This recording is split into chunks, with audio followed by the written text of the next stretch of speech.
सज्जनों, महाभारत में आज आपको भीष्म के द्वारा भगवान श्री कृष्ण की महिमा का वर्णन की कथा कहूँगा। आप इसको ध्यानपूर्वक सुनें और इस चैनल को लाइक करें, सब्सक्राइब जरूर करें। भगवान कृष्ण आपका कल्याण करेंगे। सुनिए। युधिष्ठिर ने पूछा, पितामह, आप कौन सा लाभ देकर उत्तम व्रत का आचरण करने वाले ब्राह्मणों की सदा पूजा करते हैं? भीष्म जी ने कहा, युधिष्ठिर, ये महाव्रतधारी भगवान श्री कृष्ण ब्राह्मण की पूजा से होने वाले लाभ का प्रत्यक्ष अनुभव कर चुके हैं, अथवा ये ही तुमसे इस विषय की सारी बातें बताएंगे।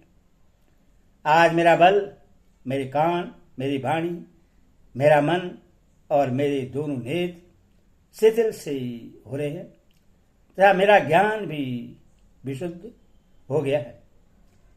जान पड़ता है अब मेरा शरीर छूटने में अधिक विलंब नहीं है। पुराण में जो ब्राह्मण, क्षेत्रीय, वैश्य और शूद्र के धर्म बतलाए गए हैं तथा सवर्ण के लोग जिस जिस धर्म की उपासना करते हैं वह सब मैंने तुम्हें सुना दिया है। अब जो कुछ बाकी रह गया हो उसको भगवान श्री कृष्ण से सीखना। इन श्री कृष्ण का जो स्वरूप है और जो इनका पुरातन बल है उससे ठीक ठीक मैं जानता हूं। भगवान श्री कृष्ण अप्रेमेय हैं, अथवा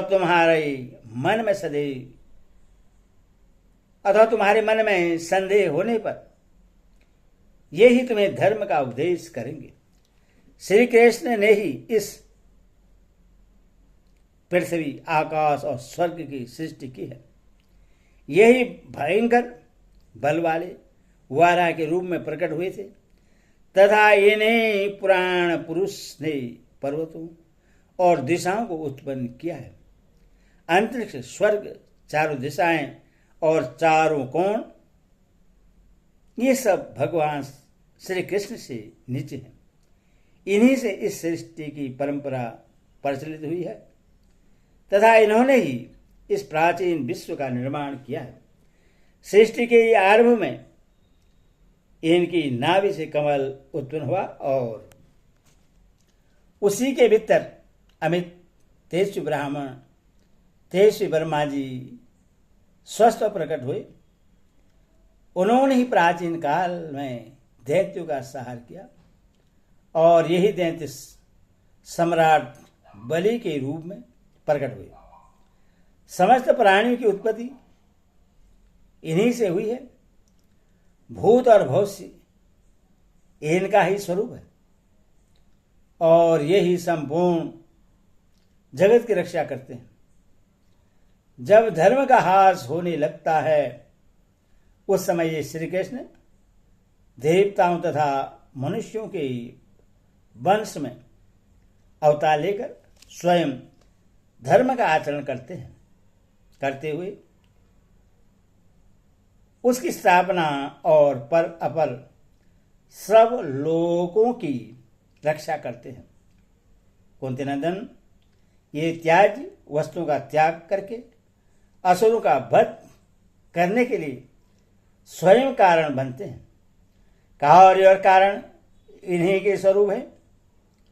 विश्वकर्मा, विश्वरूप, विश्वभोक्ता, विश्व विधाता और विश्व विजेता भी यही हैं। ये ही एक हाथ में त्रिशूल और दूसरे हाथ में रक्त से भरा खप्पर लिए हुए विकराल रूप धारण करते हैं। अपने नाना प्रकार के चरित्रों से जगत में विख्यात हुए इन श्री कृष्ण की ही सब लोग स्तुति करते हैं। सैकड़ों गंधर्व, अप्सराएं तथा देवता सदा इनकी सेवा में उपस्थित रहते हैं। राक्षस भी इनसे सम्मिलित लिया करते हैं। एकमात्र यही धन के रक्षक और विश्व विजयी हैं।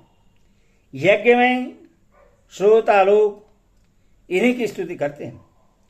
सामगान करने वाले विद्वान रसंतर साम के द्वारा इंद्र का गुणगान करते हैं। वेदवादा ब्राह्मण वेद के मंत्रों से इन्हीं का स्तवन करते हैं और अर्धवायु लोग यज्ञ में इन्हीं को हवस्य का भाग देते हैं। पृथ्वी, आकाश और स्वर्गलोक सब इन सनातन पुरुष श्री कृष्ण के बस में रहते हैं। ये ही सर्वस्त्र विचरने वाले वायु हैं, सर्वव्यापक हैं और प्रचंड किरणों से सुशोभित आदिदेव सूर्य है। इन्होंने ही समस्त असुरों पर विजय पाई है तथा इन्होंने ही अपने 3 पगों से तीनों लोगों को नाप लिया था। ये श्री कृष्ण संपूर्ण देवताओं, पितरों और मनुष्यों के आत्मा है। इन्हीं को याज्ञ पुरुषों का यज्ञ कहा गया है। यही दिन और रात का विभाग करते हुए सूर्य रूप में उदित होते हैं।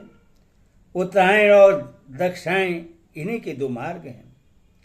ये प्रत्येक मास में यज्ञ करते हैं और वेदज्ञ ब्राह्मण इन्हीं के गुण गाते हैं।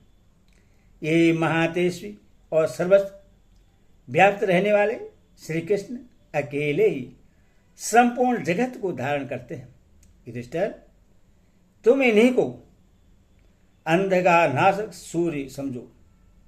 ये 5 महाभूतों के केंद्र हैं। इन्होंने आकाश, पृथ्वी, स्वर्ग, अंतरिक्ष, वन और पर्वतों की सृष्टि की है।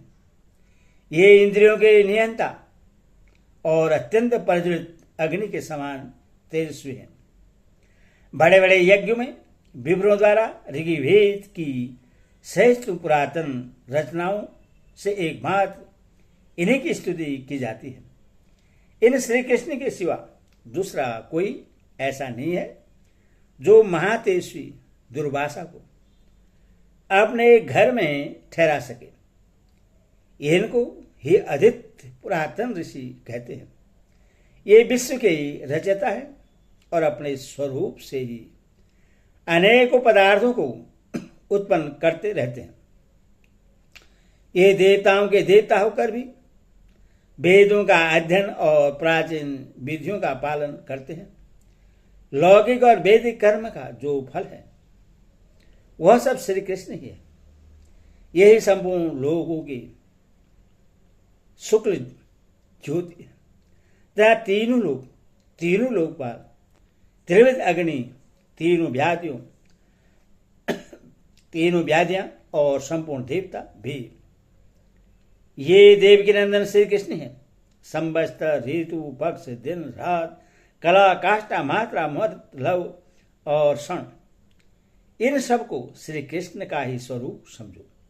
चंद्रमा, सूर्य, ग्रह, नक्षत्र, तारा, अमावस्या, पूर्णिमा, नक्षत्र, योग और ऋतु, इन सब की उत्पत्ति श्री कृष्ण से ही हुई है। रुद्र, आदित्य, वसु, अश्विनी कुमार, साध्य, विश्वदेव, मरुदगण, प्रजापति, देवमाता, अदिति और सत्वऋषि भी श्री कृष्ण से ही प्रकट हुए हैं। ये विश्वरूप श्री कृष्ण ही वायु रूप धारण करके संसार को चेष्टा प्रदान करते हैं। अग्निरूप होकर सबको भस्म करते, जल का रूप धारण कर जगत को डुबाते और ब्रह्मा होकर संपूर्ण विश्व की सृष्टि करते हैं।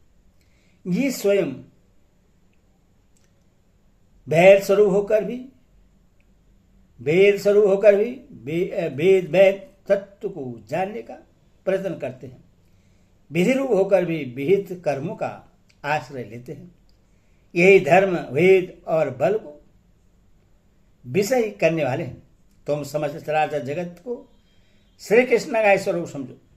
ये परम ज्योतिमय सूर्य का रूप धारण करके पूर्व दिशा में प्रकट होते हैं, जिनकी प्रभा से संपूर्ण विश्व आलोकित होता है। ये समस्त प्राणियों की उत्पत्ति के स्थान हैं। इन्होंने पूर्व काल में पहले जल की सृष्टि करके फिर संपूर्ण जगत को उत्पन्न किया था। ऋतु, नाना प्रकार के उत्पाद, अनेकों अद्भुत पदार्थ, मेघ, बिजली, इरावत और संपूर्ण चराचर जगत की इन्हीं से उत्पत्ति हुई है। इन्हीं को समस्त जगत का आत्मा विष्णु समझो। ये विश्व के अवास्थान और निर्गुण है। इन्हीं को वासुदेव, संकर्षण, प्रद्युम्न और अरिहंत कहते हैं। ये आत्म योनि परमात्मा सबको अपनी आज्ञा के अधीन रखते हैं। इन्होंने ही इस विश्व को उत्पन्न किया है और ये ही आत्मशक्ति से सबको जीवन प्रदान करते हैं। देवता, असुर, मनुष्य, लोक, ऋषि, पितर, प्रजा और संपूर्ण प्राणियों को इन्हीं से जीवन मिलता है। यही सदा संपूर्ण भूतों की सृष्टि तथा पालन करते हैं। शुभ अशुभ और स्थावर जगमरूपी और सारा जगत श्री कृष्ण से ही उत्पन्न हुआ है। भूत, भविष्य और वर्तमान सब श्री कृष्ण का ही स्वरूप है। प्राणियों का अंतकाल आने पर साक्षात श्री कृष्ण ही मृत रूप बन जाते हैं। ये धर्म के सनातन रक्षक है। जो बात बीत चुकी है तथा जिसका भी पता नहीं है, उन सब के कारण श्री कृष्ण ही है। तीनों लोकों में जो कुछ है वह सब श्री कृष्ण का ही स्वरूप है। श्री कृष्ण से भिन्न कोई वस्तु है, ऐसा सोचना अपनी विपरीत बुद्धि का परिचय देना है। भगवान श्री कृष्ण की ऐसी महिमा है, बल्कि ये इससे भी अधिक प्रभावशाली है। ये परम पुरुष नारायण और विकार रहित है। यही स्थावर जगम रूप जगत के आदि, मध्य और अंत हैं। संसार में जन्म लेने वाले प्राणियों के कारण भी यही है। इन्हीं को अविनाशी परमात्मा कहते हैं। हरे कृष्ण हरे कृष्ण हरे हरि ओम तत्सत तत्सत तत्सत। हरे कृष्ण लाल की जय।